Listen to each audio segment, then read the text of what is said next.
স্বাগত ৭১-এর খেলা যুগে আপনাদের সাথে আছি আমি ফাহিম রহমান। পেস তারকা রুবেল বিতর্কে এখন তোলপাড় গোটা দেশ। বিভিন্ন প্রতিক্রিয়া আর মন্তব্যের ঢেউ উঠেছে সামাজিক যোগাযোগ মাধ্যমগুলোতে। অনেকে হ্যাপিকে দাঁড় করাচ্ছেন আসামির কাঠগড়ায়। তবে ৭১-এর অনুসন্ধান বলছে হ্যাপি ভালোবেসে আর বিয়ের প্রতিশ্রুতিতে নিজেকে সঁপে দিয়েছেন রুবেলের কাছে।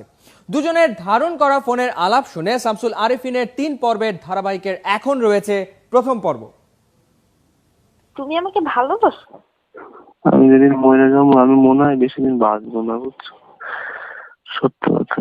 তোর তাড়াতাড়ি মরে যাওয়া উচিত। এটাই দোয়া করে বলবো। তুই মরে যে আমাকে বাঁচাবি। আচ্ছা তাহলে দোয়া করতেছি আমি তাড়াতাড়ি মরে যাই। বলো। হ্যাঁ আমি জানি তুমি আমাকে ভালোবাসো, তো আমাকে কেন কষ্ট দাও? কেন কষ্ট দাও বলো? নিজেও কষ্ট পাও, আমাকেও কষ্ট দাও কেন? তো রুবেল হ্যাপির ফোন আলাপে ষড়যন্ত্রের আলামত পাওয়া যাচ্ছে কই? আলাপ শুনে মনে হচ্ছে ৯ মাসের প্রেমের ভালোবাসায় বিয়ের প্রলোভনে একাধিকবার শারীরিক সম্পর্ক। পুরো নভেম্বর মাস জুড়েই ফোনে বিয়ের চাপ দিয়ে যাচ্ছিলেন হ্যাপি। কখনো কৌশলে, কখনো রাগ দেখিয়ে এড়িয়ে গেছেন রুবেল হোসেন। বিয়ের জন্য নিজের ফ্ল্যাট রুবেলের নামে লিখে দিতে চেয়েছিলেন হ্যাপি। আচ্ছা রুবেল, বলো।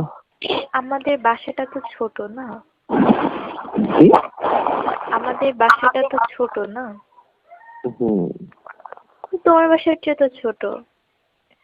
ধরো আমার আম্মু নিজের সামর্থ্য যতটুকু পেরেছে নিয়েছে। আচ্ছা এই ফ্ল্যাটটা যদি তোমার নামে লিখে দিই তাহলে তুমি আমাকে বিয়ে করবা? কেন? এমনি। আচ্ছা তোমার কি আগে একবার বিয়ে হয়েছিল নাকি? কি শুনলাম। কি বললা? শুনছি একদম বলছে। আমার তো 100টা বিয়ে হয়েছিল, এটা বলে নাই যে বলছে?